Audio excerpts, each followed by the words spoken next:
반갑습니다. 예. 여러분이 잘 아시는 말씀이죠. 처음에 사람이 어떻게 죄를 짓게 되었고, 그것 때문에 우리가 어떻게 타락한 아담의 본성을 가지고 태어나는 죄인으로 존재하게 되었는지. 그러니까 우리가 살아가는 세상은 사실 하나님이 부족함이 없게 만든 세상이지만, 그리고 하나님께서 인간을 원래 죄를 지을 수밖에 없는 존재로 만드신 것이 아니었지만 세상은 다 망가졌습니다. 우리는 망가진 세상을 살아가고 있기 때문에 고통스럽습니다. 그리고 우리는 예외 없이 죄인인 아버지와 죄인인 어머니 사이에서 태어났기 때문에 힘들었습니다. 부모님의 은혜가 큼에도 불구하고 온전한 부모는 우리에게 없었습니다. 그리고 우리 자신이 죄인으로서 자식을 낳습니다. 또 죄인이 죄인을 사랑하여 결혼하죠. 그래서 다툼이 생깁니다. 심지어 예수 그리스도의 핏값으로 산 교회도 은혜를 받고 모였음에도 불구하고 그 안에서 다툼이 일어납니다. 우리 중에 아무도 그것을 원하지 않죠. 다툼을 원하는 사람이 어디 있겠습니까? 근데 다툼은 일어납니다. 죄 때문이죠. 물론 이것은 내 탓인 것을, 내 책임을 회피하기 위해서 죄 때문이다 이렇게 얘기를 하는 거 아니에요. 근데 근원을 거슬러 올라가면 오늘 우리가 읽은 이 본문이 설명하고 있는 이 사건 때문에 이 모든 일이 일어난 겁니다. 죄 때문이죠. 그럼 여러분, 죄가 무엇이라고 여러분들은 생각하세요? 여러분 보세요. 예수 믿지 않는 사람들은 당신 죄인이요 그러면 죄인이라고 그러면 인정할 겁니다. 이상한 사람이 아니면 인정할 거예요. 나름대로 우리는 완전한 사람 없으니까요. 뭐 운전을 하다가 우리는 과속을 하기도 하니까요. 때로는 버리지 말아야 할 곳에 버리거나 하지 말아야 할 법규를 위반하는 경우들이 있으니까요. 물론 법정에서 유죄 판결을 받지 않는다고 할지라도 우리들은 다 죄인이라는 걸 어느 정도는 이해합니다. 양심이 있으니까 부정할 길은 없습니다. 그러나 성경에서 하나님이 죄를 뭐라고 규정하시는가? 교회라는 울타리 안에 들어와 있는 우리들은 죄에 대해서 그 정도의 이해를 가질 수는 없는 거죠. 성경이 죄를 뭐라고 얘기하는가? 성경이 죄를 뭐라고 얘기하는지를 알아야 우리가 죄인인 걸 하나님 앞에서 인정할 것이고, 성경이 죄를 뭐라고 이해하는지를 설명하는지를 알아야 회개를 할 수 있잖아요. 죄를 정확히 이해를 못하면 어떻게 회개를 하게 되나 하면 누가복음 18장에 있는 것처럼 예수님이 비유로 말씀하시기를 바리새인과 세리가 기도하러 성전에 왔는데 바리새인이 회개를 하던가요? 자기 잘하는 것밖에 없잖아요. 일주일에 2번씩 금식하고 11조 코박코박 바치고 내가 저 세리와 같지 아니한 것을, 내가 저 죄인들과 같지 아니한 것을 감사합니다. 회개가 없죠. 여러분이 죄를 죄로 이해할 수 없다면 성경이 말씀하고 있는 그러면 신자로서의 삶을 살아가는 것은 불가능합니다. 500년 전에 독일에서 마르틴 루터가 종교개혁을 일으켰을 때 그는 95개의 신학적인 진술들을 써붙였었습니다. 근데 그 첫 번째가 뭔가 하면 신자의 전생에는 회개다. 회개는 예수 믿을 때 한 번 하고 들어오면 그 다음에 회개가 없는 게 아니고, 회개는 신자의 삶 전부가 회개에서 회개로, 회개에서 회개로, 회개에서 회개로 이어지는 거다. 근데 회개라는 거는 죄를 깨닫지 못하면 어떻게 회개를 할 수 있어요? 여러분들은 기도를 어떻게 이해를 하고 계세요? 기도는 단순히 내가 원하는 것을 하나님 앞에, 전능하신 하나님 앞에 구하는 겁니까? 본질적으로 기도는 하나님과의 교제입니다. 아버지와 자식이 이렇게 친밀한 경우 별로 없죠, 사실은. 그래서 어떤 사람이 이런 얘기를 했어요. 미국 사람인데 그 사람은 아버지가 술을 너무 많이 마셔가지고 자기가 태어날 때 아버지가 엄마를 버린 상태였어요. 아버지 없이 태어났어요. 근데 이 사람이 예수를 믿었어요. 그리고 하나님을 아버지라고 부르려니까 말이 안 나오는 거예요. 이 사람이 아주 글 쓰는 재주가 있어서 책을 여러 권 쓰죠. 우리말로 번역된 책도 있는데 이런 얘기를 해요. 하나님이 어머니라고 했으면 더 좋았을 뻔했다. 그러면 훨씬 더 친밀했을 텐데. 아버지에 대한 기억이 좋지 않은 사람들이 있죠. 그러나 하나님을 아버지라고 했을 때 우리가 아버지와 친밀한 교제를 나눈다고 할 때 그런 교제는 아버지 등록금 내주세요. 그럴 때만 아버지하고 얘기하나요? 그렇진 않잖아요. 내 마음을 아버지하고 나눌 수 있죠. 아버지, 나이가 30살이 돼 보니까 이런 게 힘드네요. 아버지도 그랬어요? 나눌 수 있죠. 하나님은 우리를 아시는 분이고 우리의 아버지시고 그럼 우리는 하나님과 어떤 인간도 우리의 마음을 다 알고 이해하고 다 설명하지 않아도 알아들을 수 있는 인간은 별로 없어요. 하나님은 아세요. 그래서 하나님하고는 우리는 그런 만남을 가질 수가 있어요.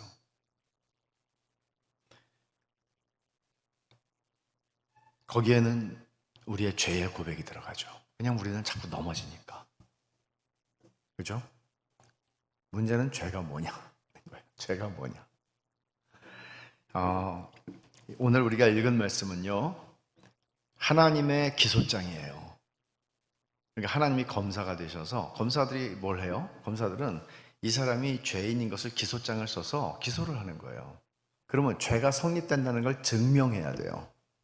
그러니까 하나님께서 아담과 하와가 최초의 사람이 범죄한 것을 지금 여기에 자세하게 기록을 해 놓으셨어요. 근데 성경 전체를 쭉 읽어보면 신약 성경은 헬라어로 쓰여졌고 구약 성경은 대부분이 히브리어로 쓰여졌는데 이 죄에 대한 설명들을 보면 죄에 대한 단어들이 되게 많아요. 왜 그럴까요? 그냥 죄, 그러면 우리말로 죄 그러면 되는데 시편 51편에 다윗이 범죄하고 하나님 앞에 회개하는 내용만 봐도 죄, 죄과 허물 굉장히 많은 단어들을 쓰고 있어요. 왜 그럴까요? 죄라는 거는 성경이 설명하고 있는 죄, 하나님이 보시는 죄는 단 하나로 딱 떨어지게 설명할 수 있지 않기 때문에 그래요. 굉장히 복합적이고 의미가 깊어요. 그래서 여러 단어들을 사용하고 있죠. 허물, 반항, 불순종, 불법, 적대감, 반역. 근데 보세요. 이렇게 여러 단어인데 이거를 공통점이 있어요. 이 공통점감은 이거는 관계적인 단어들이에요. 하나님에게 불순종하고 하나님에게 적대적이 되고 하나님을 향하여 반역을 하고 하나님께 대한 허물인 거예요. 전부 하나님과의 관계 속에서 죄를 설명하고 있어요, 성경은. 그러면 오늘 이런 관점에서 본문 우리가 읽은 이 창세기 3장의 인류 최초의 죄가 일어난 이 사건에서 하나님은 무엇을 죄로 여기시고 어떤 시점에 죄가 성립이 되었는가. 예를 들어서요, 제가 남의 물을 훔칠까 말까, 지금 목이 말라서 훔칠까 말까 고민을 하고 있는데 그걸 들켰어요, 고민이. 그러면 죄로 기소할 수 있어요, 저를? 세상 법정에서? 못하죠. 제가 좀 만져봤어요. 이 물을 훔칠까 말까 만져봤어요. 기소할 수 있어요? 기소할 수 없죠. 제가 돈을 안 내고 이걸 싹 집어넣고 바깥으로 나가면 그때는 가능할 수 있을 거예요. 세상에서는 행동을 그렇게 따지는 편이죠. 세상의 모든 법정은. 세상의 법정에서 마음을 다루는 법정은 없어요. 자, 그러면 여기서 벌써 제가 하나의 힌트를 드린 거예요. 하나님이 마음을 보신다는 거죠. 오늘 본문에서 죄가 성립한 시점이 언제냐? 자, 처음 제가 1번 한번 생각해 보세요. 1번, 하와가 괜찮은데? 여기 6절에 말한 것처럼 그 나무를 본즉 먹음직도 하고 보암직도 하고 지혜롭게 할 만큼 탐스럽기도 한 나무인지라. 여자가 탐스럽기도 한 나무인지라. 마음을 먹었어요. 그때. 혹은 따먹으려고 손을 댔어요. 그때. 땄어요. 그때. 따서 한 입을 뱄어요. 입에 있어요. 그때. 삼초소 식도를 타고 한 20cm 내려갔어요. 다시 개워낼 수 없게. 그때. 아니면 쑥 들어가 버렸어요, 위장적으로. 아니면 남편에게도 당신도 먹어봐, 이거 괜찮네, 그러고 줬어요. 남편도 먹었어요. 자, 언제예요? 네, 여러분들이 다 나름 답을 가지고 계실 거예요. 자, 한번 보죠. 뱀하고 하와하고 대화를 하는 내용인데, 이 대화에 보면 진리가 없어요. 진리는 분명히 존재하는데, 하나님의 말씀은 존재하는데, 이 진리를 다 비비꼬고 있어요. 뱀도 하와도. 여기에는 하나님의 말씀을 비트는 일이 일어나는데, 이것은 두 가지 방식이에요. 하나는 과장, 하나는 축소. 보죠. 뱀이 뭐라고 얘기를 하는지 한번 보죠. 1절에서 뱀이 여자에게 물어 이르되 하나님이 참으로 너희에게 동산 모든 나무의 열매를 먹지 말라 하시더냐? 뭐가 빠졌습니까? 어떻게 왜곡이 됐습니까? 예, 여러분, 지금 뱀이 하는 얘기는 이런 의미죠. 하나님이 참으로 너에게 동산 모든 나무의 열매는 절대로 먹지 말라고 그랬어? 이 말은 따지고 보면 이런 말이죠. 야, 하나님께서 이렇게 열매들이 맛있고 열매들이 이렇게 다양하고 많은데 너희들은 열매는 절대 못 먹고 땅바닥에 나는 풀만 먹고 살라고 그랬지. 지금 이런 뉘앙스로, 이런 의미로 얘기를 하는 거예요. 야, 이렇게 맛있는 게 천지에 깔렸는데 너네들은 땅바닥에서 풀만 먹고 살라고 그랬지. 풀만 뜯어먹고. 단순히 말이 왜곡이 되는 것이 아니라 하나님에 대한 생각, 하나님에 대한 느낌을 흔드는 것이죠. 자, 뱀은 그럴 수 있다 칩시다. 하와가 뭐라고 대답을 하죠? 2절을 보니까 동산 나무의 열매를 우리가 먹을 수 있으나. 어디가 틀렸습니까? 하나님이 뭐라고 그러셨는지 한번 2장에서 한번 찾아보세요. 2장 16절을 보면 여호와 하나님이 그 사람에게 명하여 이르시되 동산 각종 나무의 열매는 네가 임의로 먹되 그랬어요. 동산 각종 나무의 열매는 네가 임의로 먹되. 이 말을, 이게 하나님 말씀이에요. 이 진리예요. 그런데 하와는 지금 뭐라고 얘기하나 하면 동산 나무의 열매를 우리가 먹을 수 있으나. 자, 동산 각종 나무라고 그랬어요. 이게 무슨 뜻이에요? 동산에 있는 나무의 열매는 다 먹을 수 있다는 얘기잖아요. 모든 나무의 열매를 다 먹을 수 있다는 얘기잖아요.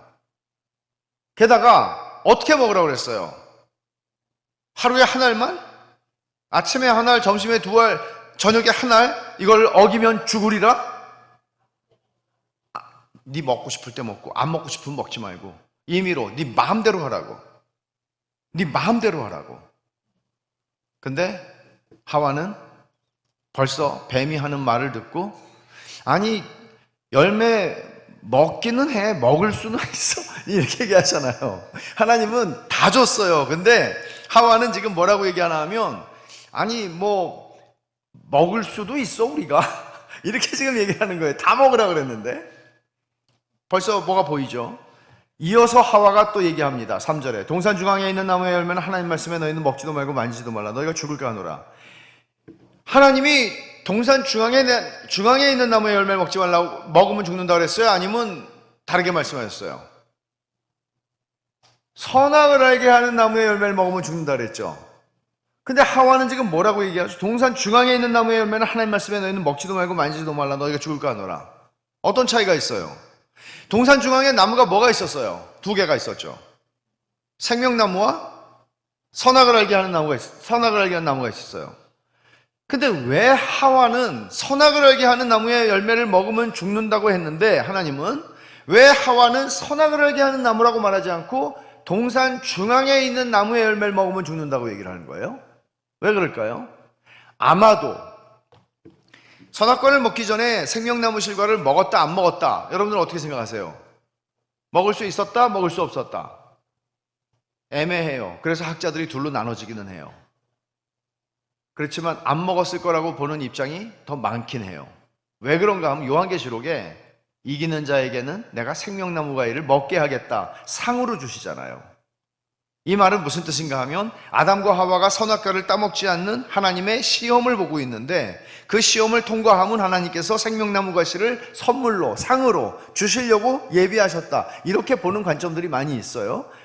아마도 하와가 동산 중앙에 있는 나무의 실과를 먹지 말라고 했다는 이야기는 생명나무 실과도 먹지 않았다는 것을 암시하는 것 같습니다. 그런데 하와가 이렇게 말하는 데에는 지금 너무 강조를 하고 있잖아요.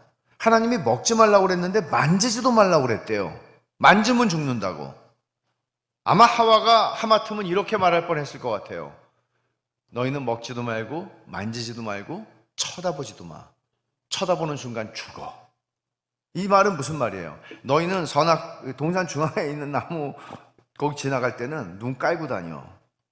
어디 눈을 떠.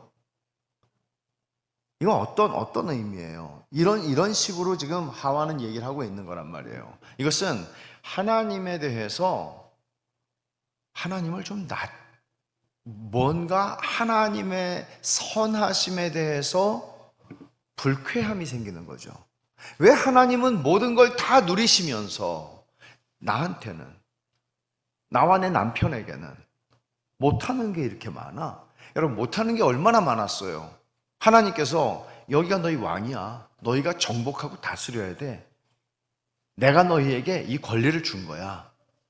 마치 바로 왕이 요셉에게 내가 너보다 높은 거는 보좌뿐이다. 이거는 무슨 얘기야? 네가 마음대로 다스려 이 애굽을. 근데 너에게 이 다스릴 권리를 준 것이 나라는 사실만 인정하면 돼. 어떤 의미에서 하나님은 선악과를 먹지 말라는 걸 그렇게 말씀하신 거죠. 선악과를 먹으면 갑자기 어떤 화학적인 변화가 일어나고 그런 거 아니란 말이에요. 단지 하나님의 주권을 인정하라는 얘기죠. 너희는 하나님이 주신 사람들이야. 이거 인정하라는 거죠. 하지만 하와는 이 이야기를 하는 도중에 벌써 마귀가 뱀을 통해서 주는 생각에 그 마음을 빼앗기고 있습니다. 그래서 5절에 4절에 드디어 뱀은 하와의 마음을 지금 대화를 통해서 읽고 있으니까 뱀은 드디어 이렇게 용감하게 당돌하게 말을 합니다. 4절에 뭐라고 그러죠? 뱀이 여자에게 이르되 너희가 결코 죽지 아니하리라. 여러분, 이게 어떤 의미가 있는 말인가 하면 아담과 하와는 창조된 후에 에덴 동산에서 며칠을 지내고 나서 이 유혹에 넘어졌는지 우리는 몰라요. 하루를 살았다고 얘기하는 사람도 있어요. 창조된 이튿날이었다고 얘기하는 사람들이 있어요. 근데 그걸 정확히 알 수는 없어요. 유추할 수는 있지만 1년을 살았는지 우리는 몰라요. 그런데 1년을 살았으면 아마 아기를 벌써 많이 낳았겠죠. 근데 지금까지 그들에게는 단 하나의 말씀, 하나의 진리, 하나의 약속, 하나의 기준이 있었는데 하나님의 말씀이죠. 뱀이 이 얘기를 하면서 그들에게는 2개의 약속, 2개의 진리, 2개의 기준이 생긴 거예요. 하나님은 먹으면 죽는다. 뱀은 먹으면 죽지 않아. 죽지 않아. 완전히 다른 얘기죠. 이건 일종의 약속입니다. 뱀은 여기서 그치지 않고 더 얘기합니다. 5절에 너희가 그것을 먹는 날에는 너희 눈이 밝아져 하나님과 같이 되어 선악을 알 줄 하나님이 아심이라. 이게 무슨 얘기예요? 하나님이 이미 하나님의 형상으로 창조했잖아요. 하나님의 형상으로. 근데 하나님 같이 된대요. 이미 하나님이 우리를 하나님의 형상으로 창조했는데 너희가 하나님처럼 된대. 이걸 먹으면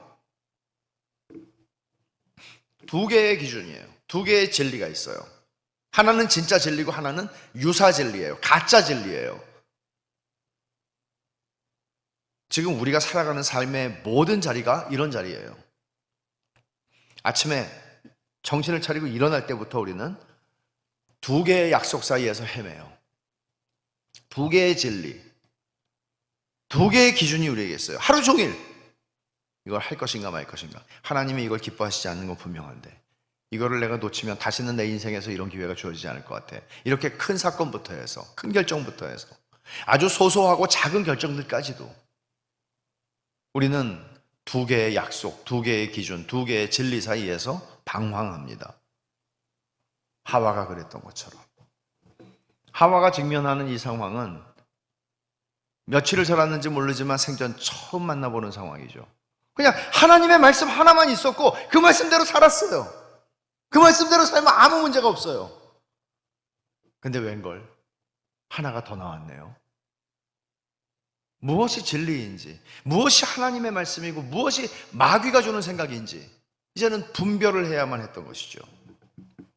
결국 하와는 선택을 합니다. 그게 6절에 나온 말씀이죠. 그 나무를 본즉 먹음직도 하고 보암직도 하고 지혜롭게 할 만큼 탐스럽기도 한 나무인지라. 여자가 그 열매를 따 먹고 자기와 함께 있는 남편에게도 주매 그도 먹은지라. 아담과 하와는 죄를 범하게 됩니다. 죽게 됩니다. 하나님과 영적으로 단절되게 되죠. 그럼 여러분, 여기서 죄를 진 거예요. 죄를 진 건데 제가 좀 더 이제 설명을 하겠지만 먹었다 안 먹었다의 문제보다도 무엇이 하와로 하여금 선악과를 따먹게 했을까요? 믿음이죠. 뱀의 말을 믿은 거죠. 죄라고 하는 것은 본질적으로 성경에서 믿음과 연결시켜서 설명을 해요. 하나님을 믿는 것은 믿음이에요. 그 진짜 믿음이에요. 근데 죄는 뭔가 하면 하나님의 말씀을 믿는 게 아니고 뱀의 말을 믿는 게 죄예요. 본질이. 근데 어떤 행위를 했느냐 안 했느냐보다도 그 전에 무엇을 믿었는가의 문제라고요. 믿음이 없으면 순종할 수가 없어요. 믿음이 없이 하는 순종은 바리새인들이 하던 순종이었고 오늘날 우리들의 말로 하면은 율법주의자들의 순종이에요. 율법주의자들은 하라면 해요. 그렇지만 마음은 없어요. 주님을 사랑하기 때문에 기쁜 마음으로 하는 게 아니고 하라니까 하는 거예요. 왜냐하면 하면 그만큼의 보상이 주어지거든요. 사람들의 존경이라든지 직분이라든지 인정이라든지 이런 것들이 주어지거든요. 그 사람의 마음에는 하나님이 존재하지 않아요.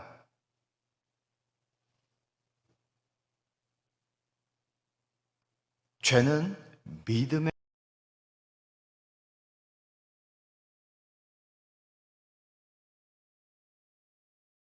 뱀의 말을 믿을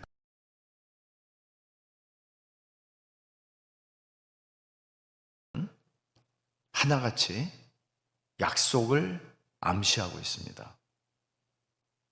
십계명을 한번 생각해 보십시오. 너는 나 외에 다른 신을 내게 두지 마라. 첫 번째 계명입니다. 여기는 어떤 약속이 담겨져 있습니까? 이런 거죠. 또 내가 네 인생을 다 책임져. 너는 바알신을 섬기거나 아세다롯을 섬기거나 그렇게 할 필요가 없어. 내가 네 인생을 다 책임져. 너의 영혼도 너의 육신도 너의 전체를 내가 책임져. 너는 나 하나면 충분해. 내가 네 인생을 책임질 거야. 영원히. 이런 약속이 있는 거죠. 근데 이 약속을 못 믿으면 어떻게 될까요? 뱀의 말을 믿게 되는 거죠. 이 말씀을 순종할 수가 없게 되는 거죠. 하나님 외에 다른 신들이 필요한 거예요. 부자가 되기 위해서 바알이 필요하고 아기를 더 많이 낳기 위해서 바알이 필요한 거예요. 다른 신들을 섬기는 거예요. 도둑질하지 마라. 어떤 약속이 이 안에 있을까요? 야, 아버지한테 얘기해. 아버지가 줄게. 남의 거 그렇게 마음대로 그렇게 훔치지 마. 아버지가 줄 거, 내 필요를 아버지가 아시고 아버지가 내 필요를 채우신다는 걸 안다면 이 모든 것을 너희에게 더하시리라 하는 약속을 믿는다면 우리는 어떻게 할 수 있을까요? 도둑질하지 않을 뿐만 아니라 하나님의 나라와 그의 의를 최우선적으로 구하는 인생을 살아갈 수 있죠. 말하자면 내가 열심히 일을 해요. 그것이 농사를 짓든 아니면 직장 생활을 하든 열심히 일을 해요. 왜 해요? 먹고 살으려고. 돈이 필요하니까. 그렇게 하지 말라는 거예요. 하나님의 나라와 하나님의 의를 위해서 그 일을 하라는 거예요. 그게 내 인생의 목적이라는 거예요. 그걸 믿으면 때로는 우리에게 주어지는 것들이 좀 적을지라도 주어지는 것이 만족스럽지 못할지라도 하나님이 내 인생을 책임진다고 하셨으니까 나는 하나님의 말씀을 철석같이 믿고 나는 하나님을 섬겨. 이렇게 가는 거예요. 살인하지 말라. 제가 너무 많이 하는 것 같은데 여러분 뭐 오늘 다른 약속이 있으세요? 한 시간에 끝낼게요. 살인하지 말라는 어떤 약속이 있을 것 같아요? 왜 살인하겠어요? 원수 관계가 생기고 어떤 억울한 일을 당하게 되고 이런 일들이 고대 사회에서 일어날 때 살인하게 되죠. 살인이 일어나죠. 근데 하나님 뭐라고 그러세요? 살인하지 말라. 십계명에 살인하지 말라. 이 말은 그놈 내가 죽여줄게. 이런 약속이 있는 거예요. 그놈 내가 죽여줄게. 야, 네 손에 피 묻히지 마. 제가 말을 심하게 했죠. 근데 성경에서 그랬어요. 원수 갚는 것은 하나님께 있으니 너희들은 원수 갚지 마. 원수에게 선대해. 원수를 사랑해. 하나님이 책임지신다는 거예요. 이런 의미에서 그리스도인들은 화병이 날 수 없고 나지 않기를 바라요. 하나님께 맡기는 거예요. 사도신경에 아까 우리가 봤잖아요. 사도신경 우리가 아까 입으로 고백했잖아요. 주님이 오셔서 심판을 하세요. 가장 공정하게 이 땅에 어떤 대법원도 제대로 할 수 없었던 재판을 하나님이 다 하세요. 억울할 게 없어요. 하나님이 우리를 인정해 주실 거예요. 그걸 믿는 거예요, 신앙은. 하나님의 약속을. 그러니까 내가 살인하지 않고 누가 나에게 해코지한 것처럼 내가 그렇게 반응하지 않고 악을 악으로 갚지 않고 이럴 수 있는 힘이 어디 있어요? 믿음에 있는 거예요. 하나님의 약속을 믿는 거예요. 죄가 믿음과 연결되어 있다는 얘기를 제가 설명을 드린 거죠. 그러니까 하와는 이런 뱀과의 대화의 과정 속에서 하와의 마음속에는 야, 하나님께서 우리를 창조하신 게 아마 장기판의 말처럼 우리를 다 써먹다가 아이 뭐 졸, 병 이런 거 죽어도 상관없지, 우리를 그런 식으로 대하시는 건 아닌가 하는 생각이 드는 거죠. 왜 우리는 이렇게 못하는 게 많고 하나님은 다 누리시고 우리는 털만 먹어? 뱀이 말한 것처럼 섭섭한 마음이 드는 거예요. 여러분 인생을 살면서 하나님께 섭섭한 마음이 들었던 적은 없습니까? 하나님이 왜 나한테 이러시나? 하나님이 왜 내 인생을 이렇게 힘들게 하시나? 내가 하나님한테 뭘 잘못했다고? 이런 우리의 아주 정상적으로 보이는 반응들이 왜 문제가 되는지, 왜 이런 것들이 죄가 될 수 있는지를 제가 좀 설명을 드리고 싶어요. 왜냐하면 이런 질문이나 이런 생각들은 우리 모두의 인생 속에서 일어나는 일이거든요. 근데 우리 이렇게 생각할 수 있죠. 아니, 말도 못해? 자, 들어보세요. 제가 죄를 두 가지로 여러분에게 설명을 드릴 건데, 첫 번째, 죄에 대한 정의예요. 첫 번째, 죄에 대한 정의는 하나님께서 우리에게 언제나 최상의 것을 주신다는 것을 믿지 않는 것이 죄예요. 다시 한번 제가 설명해 드릴게요. 하나님이 언제나 나에게 최상의 것을 주신다는 것을 믿지 않는 것입니다. 제가 그랬죠, 처음에. 죄는 믿지 않는 것이다. 보혜사 성령이 오시면 너희들에게 죄에 대해서 책망하실 것이라 그랬어요, 주님이. 죄라 함은 나를 믿지 아니하며, 그렇게 말씀하세요. 요한복음 16장 9절에. 죄는 믿지 않는 것과 관계되어 있어요. 불신앙과 관계되어 있다고요. 하고 안 하고의 문제가 아니에요. 그 전에 하고 안 하고의 문제가 아니라 그 전에 하나님에 대한 신뢰가 무너지는 거예요. 왜 무너질까요? 내가 생각하는 대로 하나님이 해야 된다는 생각이 우리한테 있거든요. 하나님이 내 생각대로 하셔야 하나님이 날 사랑하시는 줄을 알고 확인하고 하는 거예요, 우리는. 우리가 어렸을 때 얼마나 그런 생각을 많이 합니까? 엄마가 사탕을 안 주면 엄마가 날 사랑하나? 난 주워다 길렀나? 아빠가 내가 원하는 걸 안 주면 아빠가 남의 아버지인가? 그런 걸로 확인하잖아요. 우리가 그런 생각들에 머물러 있다는 것은 우리의 신앙이 얼마나 미숙한 자리에 머물러 있는 거예요. 근데 문제는 신앙생활을 10년 하고 20년 하고 30년 하고 60년 하면 신앙이 성장해야죠. 오랜 세월을 예배당 안에 앉아 있었음에도 불구하고 그 수준에 머물러서 살아가는 사람들이 너무나 많은 거예요. 아버지의 마음을 조금도 알지 못하는. 죄가 뭐라고요? 하나님께서 언제나 나에게 최상의 것을 주신다는 것을 믿지 않는 게 죄라고요. 근데 이 말을 한번 곰곰이 곱씹어 보세요.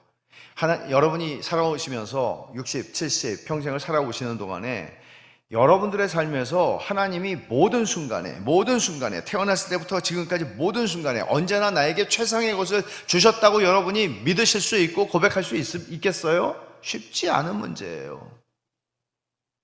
거꾸로 뒤집어서 여러분들의 인생에서 정말 이런 일이 내 인생에서 일어나지만 않았더라면 내가 이렇지는 않았을 텐데 지금도 그것 때문에 괴롭기가 짝이 없어 라고 하는 일, 그게 하나님이 여러분에게 최상의 것을 주신 건 맞아요? 이건 되게 어려운 얘기입니다. 대단히 어려운 얘기입니다. 어떤 누구도 이런 얘기를 하면은 뺨 맞을 각오를 해야 됩니다. 네가 겪어봤어 이거를? 하지만 하나님은 이런 얘기를 하실 수 있습니다. 하나님이시니까요. 하나님밖에는 이렇게 말씀하실 수 있는 분은 없습니다. 욥은 고난을 당하면서 내내 힘들었습니다. 고난 자체가 힘들었지만 고난보다 더 힘든 것은 이유를 알 수 없었습니다.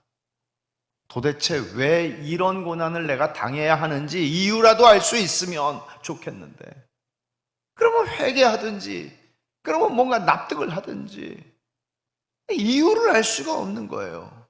그게 더 힘들죠. 더 힘들죠. 뭐 어떤 분들이 그렇게 얘기하죠. 고난에는 뜻이 있다. 그 뜻을 알 수가 없는 거예요. 어떤 의미도 찾을 수가 없는 고난들이 우리 인생에는 있어요.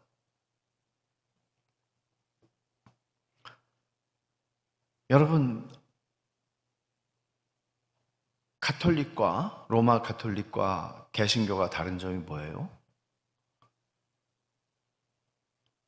오직 믿음으로 말미암아 의롭다함을 얻는다는 것입니다. 우리의 행위, 우리의 선행, 우리의 의로움, 우리의 교양과 도덕으로 하나님이 우리에게 주시는 구원에 조금의 기여도 할 수 없다는 것입니다. 복음이 얘기하고 있는 것은. 그래서 하나님은 우리를 오직 믿음으로 말미암아 의롭다함을 주십니다. 오직 믿음으로. 그럼 생각해 보세요. 여러분, 이래야 정당한 거 아니에요? 도덕적인 사람, 경건한 사람, 그런 사람을 보시고 구원하시는 게 마땅하지 않아요? 불경건하기가 짝이 없고 불성실하기가 짝이 없는 인간인데 그가 주님을 믿었어요. 진짜로 믿었어요. 그래서 하나님이 그를 의롭다고 하시고 그를 하나님의 자녀로 인정해 주세요. 이건 너무 이상한 거 아닙니까? 왜 하나님은 우리의 행동이나 우리의 마음 태도나 마음 씀씀이나 우리의 어떤 이런 것들을 보시고 좀 정상 참작을 하셔서 구원을 하셔야지, 왜 하나님은, 예를 들어 여러분 이런 생각 안 드세요? 그 예수님의 좌편인지 우편인지 모르겠지만 그 강도가 옆에서 그 마지막 시간에 못된 짓 평생 하고 살다가 마지막 시간에 주님 나를 기억해 주세요. 오늘 네가 나와 함께 낙원에 있으리라. 뭐 이런 무임승차가 있어. 여러분 그런 생각 읽으시면서 안 드세요? 그런 생각이 들면 여러분들은 여러분이 얻은 구원을 모르고 있는 겁니다. 구원은 우리가 조그만치의 행동이나 의로움을 보태서 받는 게 아니라는 거죠. 그럼 저는 이런 질문을 하지 않을 수가 없어요. 왜 하나님은 믿음을 그렇게 중요하게 여기신 것일까? 하나님을 믿는 걸, 예수 그리스도를 믿는 자들에게 하나님의 자녀가 되는 권세를 주신다. 믿는다는 걸 왜 그렇게 중요하게 여기시는 거예요, 하나님은?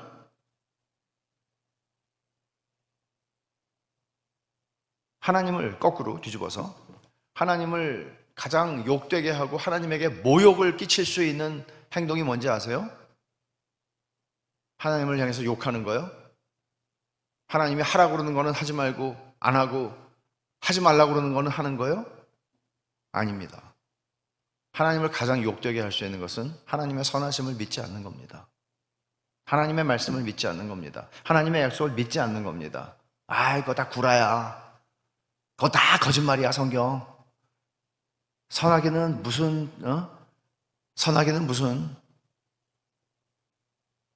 하나님을 믿지 않는 거예요. 예를 들어서,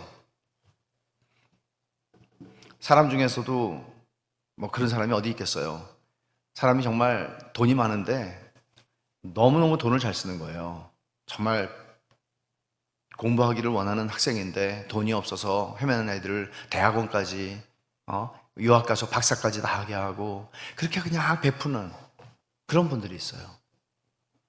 근데 갑자기 생각이 들면서 저 인간이 나를 이용하려고, 나를 공부시켜가지고 어떻게 자기의 유익을 위해서 나를 이용하려고 제가 분명히 뭔가 먹은 마음이 있을 거야. 그렇지 않고서 이렇게 순수하게 나를 도와줄 수가 있나?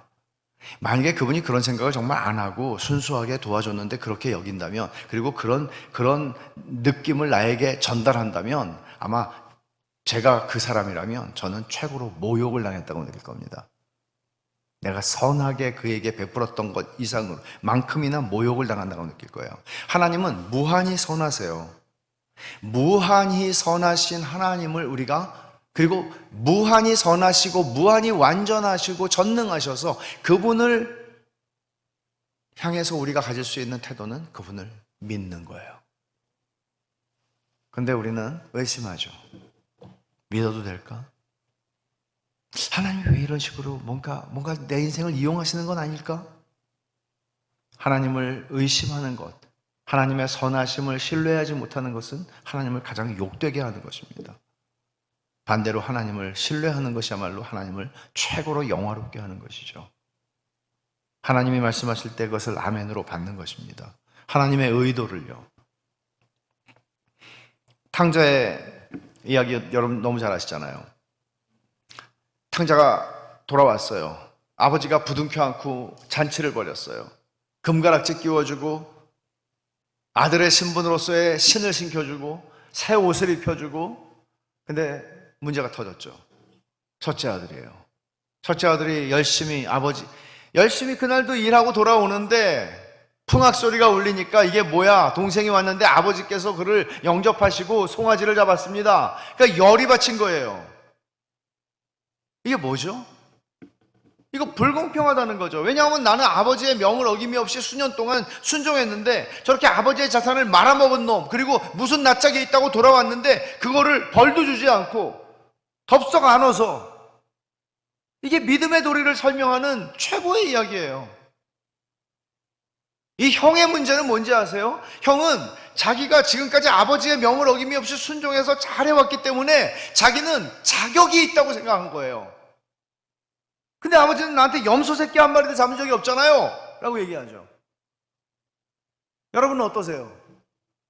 여러분은 이 자리에 앉아 계실 자격이 있으세요? 예배당을 질 때 내가 돈을 많이 냈지 자격이 있으세요? 이게 얼마나 위험한 것인지를 주님은 이 비유를 통해서 우리에게 말씀하세요. 예수를 오래 믿을수록, 그리고 예수를 오래 믿었을 뿐만 아니라 어떤 직분을 가졌거나 뭔가 있을 때, 저 같은 사람이요, 4대째 신앙이고 목사고 위험한 사람들이에요. 그래서 미국의 신학자 가운데 존 거스너라고 하는 분은 이런 얘기를 해요. 첫째 아들의 문제는 뭔가 하면 여러분 그냥 듣고 흘리지는 마시고 그냥 약간 그런 말을 쓰지는 마십시오. 제가 살짝 욕을 할 테니까 해도 돼요? 첫째 아들의 문제는 빌어먹을 선행 때문에 첫째 아들은 하나님에게서 멀어지는 케이스다. 우리가 간음하고 폭력을 행사하고 사람을 죽이고 도둑질하고 이런 일을 해서 하나님에게 멀어지는 것 알아요. 그런데 이 아들은 그 신학자의 말에 의하면 우리말로 번역하면 그렇게 돼요. 빌어먹을 선행 때문에 아버지로부터 멀어지는 사람이다. 내가 너무 괜찮아서요. 내가 60평생 내가 이렇게 신앙생활을 잘하고 있잖아. 그런 사람에게는 은혜가 서지 않습니다. 그리고 그는 죄를 알지도 못합니다. 나는 의로운 사람이니까. 성경이 말하는 죄가 무엇인지를 아는 사람은 나한텐 염소 새끼 한 마리도 잡아준 적이 없잖아요. 내가 아버지를 위해서 이렇게 열심히 살았는데 라고 말하지 않는다는 거죠. 그는 죄가 무엇인지를 몰랐습니다. 탕자는 알았죠. 그냥 전 존재적으로 알았죠. 자기가 죄인인 걸. 이게 은혜예요. 두 번째로 제가 죄에 대해서, 첫 번째는 이거죠. 하나님이 나에게 언제나 최상의 것을 주신다는 걸 믿지 않는 게 죄다. 두 번째는 영적인 독립선언이에요. 죄는 영적인 독립선언이에요. 여자가 나무를 보고 먹었어요. 이 말은 하나님의 말씀이 있지만 내가 하나님의 말씀을 버린 거예요. 거절한 거예요. 나는 뱀의 말을 믿겠어. 뱀의 말을 취했어요. 나는 이제 하나님의 말씀 없이 살 거야. 그런 얘기를 하는 거예요. 하나님의 말씀이 나에게 구속력이 있어야 돼요. 하나님의 말씀을 내가 읽었다 안 읽었다가 아니고, 성경 공부했다 안 했다가 아니고, 내 삶의 모든 순간에 하나님의 말씀이 나에게 힘이 있어야 돼요. 하라 그러면 하고, 하지 말라 그러면 안 하고. 노래도 있잖아요. 주님 말씀하시면 내가 나아가리다. 그런 노래 있잖아요. 주님이 말씀하면 가라. 그러면 가는 거예요. 서라. 그러면 서는 거예요. 근데 가라. 그런데도 서요. 무서워서. 서라. 그런데도 이거 놓치기 싫어. 가요.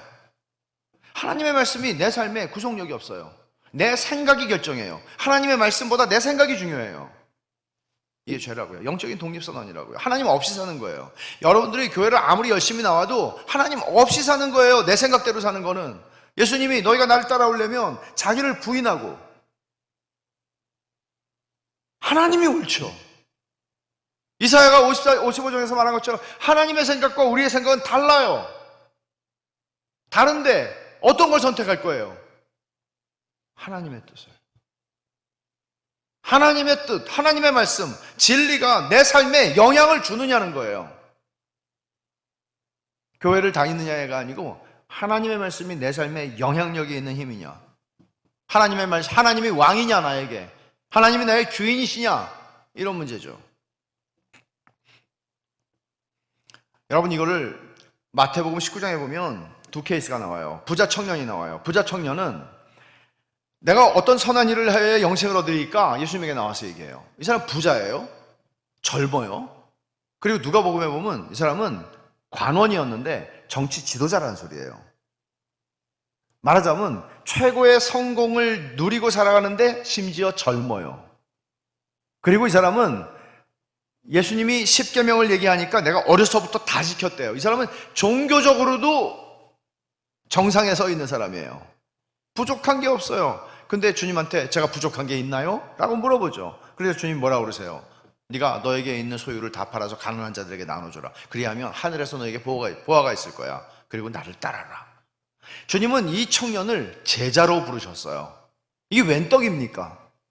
제자가 되는 거예요. 근데 이 사람의 이력을 보면 이 사람은 아마 주님을 따라갔으면 그때 정말 주님이 말씀하신 대로 소유를 팔고 가난한 자들에게 다 주고 주님을 따라갔으면 이 사람은 바울보다도 탁월한 전도자가 되었거나 주님의 제자가 되었을 가능성이 크죠. 굉장한 능력이 있는 사람이잖아요. 바울이 그러했듯이. 그런데 이 사람은 소유가 많은 거로, 재물이 많은 거로 근심을 하고 주님을 떠나갑니다. 말하자면 주님의 제안을 거절하는 거죠. 왜 그랬을까요? 주님의 명령, 소유를 팔아 가난한 자에게 나눠주고 이 명령을 왜 순종을 못했을까요? 주님의 약속을 믿지 않았으니까. 그리하면 하늘에서 보화가 너희가 손해보는 결정이 아니야. 하늘에서 너에게 보화가 있어. 그렇지만 그는 내가 이거 재산을 다 팔아가지고 나눠주면 내 노후는 어떻게 책임질 거야? 주님의 말씀을 거절하고 그는 자신의 생각을 믿었습니다. 그는 영적인 독립을 선언하고 주님으로부터 떠나가고 더 이상 복음서에 등장하지 않습니다. 독립을 선언한 사람입니다. 이게 죄예요. 이게 죄예요. 그러나 그 사람은 아마 유대교 회당에서 늘 볼 수 있었을 거예요. 여전히 종교적인 사람이었으니까. 그 다음 마태복음 19장에 이 부자 청년의 이야기 바로 앞에 나오는 이야기가 있어요. 이것은 주님이 마태복음 19장 13절에 하신 말씀인데, 어린아이들을 용납하고 내게 오는 것을 금하지 말라. 천국이 이런 자의 것이니라. 여러분, 예수님께서 어린아이의 것이라, 천국이 어린아이의 것이라고 얘기하신 이유가 뭘까요? 어린애들은 천진난만하고 어린애들은 죄가 없어서요? 천만의 말씀이죠. 우리는 죄인으로 태어나기 때문에 죄를 짓는 거지 죄를 지어서 죄인이 되지 않아요. 태어날 때 죄인으로 태어난다는 게 성경의 가르침이에요. 그래서 보세요. 이게 말귀도 못 알아듣는 것들이 안 착해요. 이기적이에요. 지가 울고 싶으면 울어요. 짜증을 내요. 어디서 말도 못하는 게. 그리고 말귀를 알아듣기 시작하면 말을 안 들어요. 그래서 옛날에 뭐 미운 7살 뭐 그랬는데 지금은 미운 2살, 죽이고 싶은 7살 뭐 이렇게. 정말 말 더럽게 안 들어요. 이것들이 죄인이니까. 근데 왜 주님은 천국이 이런 자의 것이라고 말씀하세요? 주님은 어린아이의 이 점을 말씀하시는 거예요. 어린애들, 큰애들 말고요. 어린애들은 막 엄마가 저기 앉아있으면 여기서 친구들하고 놀아요. 그러다가 엄마 한번 또 쳐다봐요. 엄마하고 눈이 마주치면 또 놀아요. 또 쳐다봐. 또 놀아요. 또 쳐다봐. 근데 갑자기 엄마가 안 보여요. 숨었어요. 그럼 어떻게 해요? 사색이 돼가지고 엄마를 찾죠. 어디로 갔는지. 이건 뭘 얘기하죠? 아이들은 의존적이다는 거예요. 의존적이에요. 아이들은 건방지지는 않아요. 최소한 나는 독립하겠어요. 3살짜리 2살짜리가 어머니 아버지 저는 이만 독립하겠 이러지 않아요. 걔네들은 자기가 얼마나 엄마 아빠를 필요로 하는 존재인지 알고 의존적이에요. 그리고 엄마 아빠의 조금 정상적인 가정이라면 엄마 아빠의 선함을 믿어 의심치 않아요. 주님은 이걸 말씀하신 거죠. 천국은 그리스도께 의존하는 자들의 것이라. 난 이제 예수 30년 믿어서 이제는 혼자 할 수 있어요. 주님, 이제는 은혜를 내가 하도 많이 받아가지고 이제는 나는 그냥 살 수 있어요. 안 돼요. 신자의 삶은 세월이 흘러갈수록 점점 더 그리스도께 의존하는 삶입니다. 처음보다 더. 하나님께서 우리를 그렇게 할 수 있는 조건으로 창조하신 것도 감사하죠. 여러분, 우리가 나이가 들어간다는 게 얼마나, 죄송합니다만, 감사한 일입니까? 이전처럼 힘이 없죠. 이전처럼 기억도 잘 안 나죠. 이전처럼 말도 잘 안 되죠. 거꾸로 생각해 보세요. 나이가 20살인 사람하고 나이가 90이 된 사람하고, 90이 된 사람은 90만큼의 체력과 에너지가 점점 더 증가만 한다고 생각해 보세요. 끔찍하지 않으세요? 그럼 괴물이 되지 않겠어요? 나이가 먹을수록 힘이 세지고, 나이가 먹을수록 똑똑해지고, 나이가 먹을수록 말도 더 잘하고, 나이가 먹을수록 지식도 증가하고, 그러면 하나님을 의존할 수 있겠어요? 못하죠. 우리에게는 기회죠. 자기 믿고 살던 사람이 나이 앞에선 소용없어요. 겸손해져요. 낮아져요. 주님께 돌아오는 일들도 있어요. 때로는. 어린아이와 같지 않으면 안 된다고 주님 말씀하시는 거는 그런 거예요. 믿음이라는 거는 독립선언이 아니라 의존선언이에요. 그래서 믿음이 성숙해 갈수록 우리는 주님, 내가 주님을 더 의지합니다. 주님을 더욱 의지합니다. 이렇게 고백하게 되는 거죠. 이 문제를 하나를 다루고 이제 마치겠습니다. 하나님이 언제나 나에게 최상의 것을 공급해 주신다는 것을 믿는다는 게 가능한가? 불가능한 일이죠. 인간적으로. 왜냐하면 우리 인생에서 만족스러운 인생을 산 사람은 없으니까요. 아무도. 제가 여러분들을 모르지만. 근데 하나님은 우리의 과거, 우리의 현재, 우리의 미래를 하나님의 전능하신 손 안에서 우리의 인생을 책임지시는 분이십니다. 그렇다면 논리적으로만 생각한다면 이런 거죠. 하나님은 우리의 부모들은 우리를 사랑했다고 할지라도 전능한 능력은 없었습니다. 어떤 부모도. 근데 우리 하나님은 전능하시다고 얘기합니다. 전능하사 천지를 창조하신 하나님을 내가 믿사오며. 하나님 전능하십니다. 전능하신데 그 전능하신 분이 성격이 변덕스럽거나 성격이 괴팍하면 어떻게 되겠어요? 끔찍하죠. 근데 성경은 말해요. 전능하신 하나님이 무한히 선하시다고. 근데 무한히 선하시고 전능하신데 나하고 아무 상관이 없는 저 옆집 아저씨는 나하고 무슨 상관이에요? 전능하시고 무한히 선하신 아버지께서, 하나님께서 예수 그리스도를 믿는 나를 당신의 아들과 딸로 삼으셔서 나의 영원한 아버지가 되시는 거예요. 이게 아주 너무나 단순하게 말하는 복음이에요. 예수 그리스도를 통해서 우리 아버지가 되세요. 그럼 생각해 보세요. 아버지께서, 옛날에는 우리가 예수님이 십자가에서 아버지의 진노와 저주를 다 받아서 죽으시기 전에는 그 진노와 율법의 형벌과 저주는 다 내가 받아야 되는 거예요. 근데 하나님께서 예수 그리스도 안에서 당신의 모든 진노를, 나를 향할 모든 진노를 다 쏟아부으셨기 때문에 이제 아버지께서 나를 보실 때에는 그냥 나를 보시는 게 아니고 언제나 그리스도를 통해서 나를 보세요. 예수 그리스도를 통해서 나를 보세요. 그리고 예수 믿는 자들을 그리스도와 연합한 자다, 그렇게 성경은 얘기해요. 로마서 5장에서.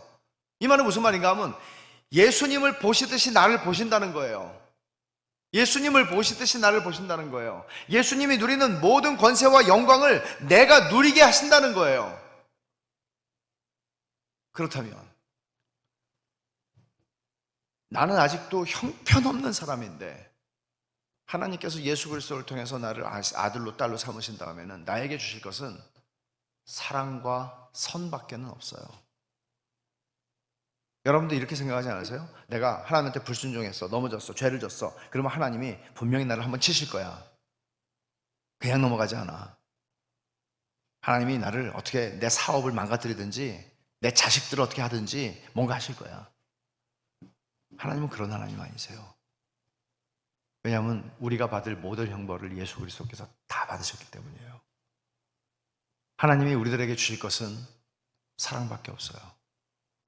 과거와 현재와 미래 모든 것을 통틀어서. 단지 그 사랑이 내가 이해할 수 있는 방식으로 주어지지 않을 때가 있어요. 뭐죠? 고난이에요. 히브리서 12장에서 히브리서 기자는 이렇게 얘기하죠. 하나님의 자녀라면 하나님은 징계하신다. 그런 고난이 있어요. 왜? 하나님이 우리를 구원하신 것은 이 모양 이 뜻, 이 모양으로 살다가 내 뜻대로 살다가 내가 원하는 인생 살다가 죽는 게 아니고, 하나님이 나를 예수 그리스도를 통해서 구원하신 것은 내가 죄로 망가진 존재에서 하나님의 형상을 회복하고 그리스도를 닮은 사람으로 내 인생의 시간을 통해서 나를 만들어 가시는 것이에요. 구원의 완성이에요, 그게. 그러기에 하나님은 우리에게 때로는 징계를 주시고 우리가 이해할 수 없는 고난을 주세요. 그럼 이렇게 생각하는 거죠. 나는 이 고난이 무슨 뜻인지 모르겠어, 이유가 없어 라고 말할 때 우리는 이것까지 생각해야 돼요. 그래, 난 이해할 수가 없어. 그렇지만 하나님이 로마서 8장 32절에 말한 것처럼 그 아들을 아끼지 않고 내어주시니가 어찌 그 아들과 함께 모든 것을 아끼지 않으시겠느냐. 예수 그리스도를 아끼지 않으셨어요. 독생자를 아끼지 않으셨어요, 나를 위해서. 그럼 하나님이 아낄 게 뭐가 있어요? 전능하신 하나님이. 돈이 없어요? 시간이 없어요? 물질, 뭐가 없어요? 전능하신 하나님이 나를 향해서 아낄 건 아무것도 없어요. 왜? 아들을 주심으로 당신의 사랑을 증명하셨으니까. 그렇다면 내가 이해할 수는 없지만, 하나님이 아니니까 내가 어떻게 이해해요? 하나님 전지전능하신 지혜로우신 분이신데 내가 이해할 수 없지만, 이해는 안 가지만, 그리고 힘들지만 하나님이 나에게 최상의 것밖에는 주실 게 없으니까 이것도 최상의 것이지, 이거예요. 이거는 그저 인생이 역전된다 이런 얘기 아니고요.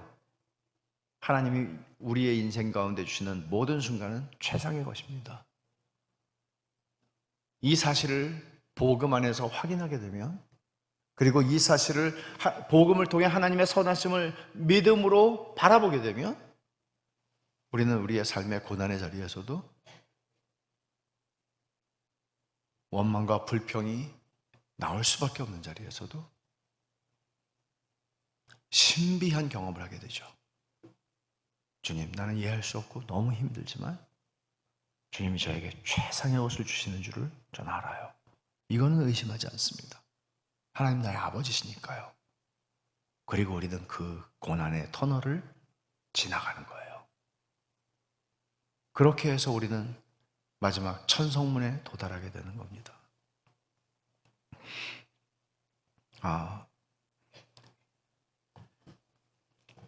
로마서 8장 32절을 한번 같이 읽고 제가 마무리하겠습니다. 로마서 8장 32절, 우리 한 목소리로 한번 같이 읽겠습니다. 찾으신 분들, 로마서 8장 32절 시작. 자기 아들을 아끼지 아니하시고 우리 모든 사람을 위하여 내주시니가 어찌 그 아들과 함께 모든 것을 우리에게 주시지 아니하겠느냐. 바울은 구원의 교과서를 쓰려고 로마서를 쓴 게 아니에요. 로마에 있는 그리스도인들이 고난당하고 믿는 것 때문에 고난당하니까 그들을 위로하려고 이 편지를 썼어요.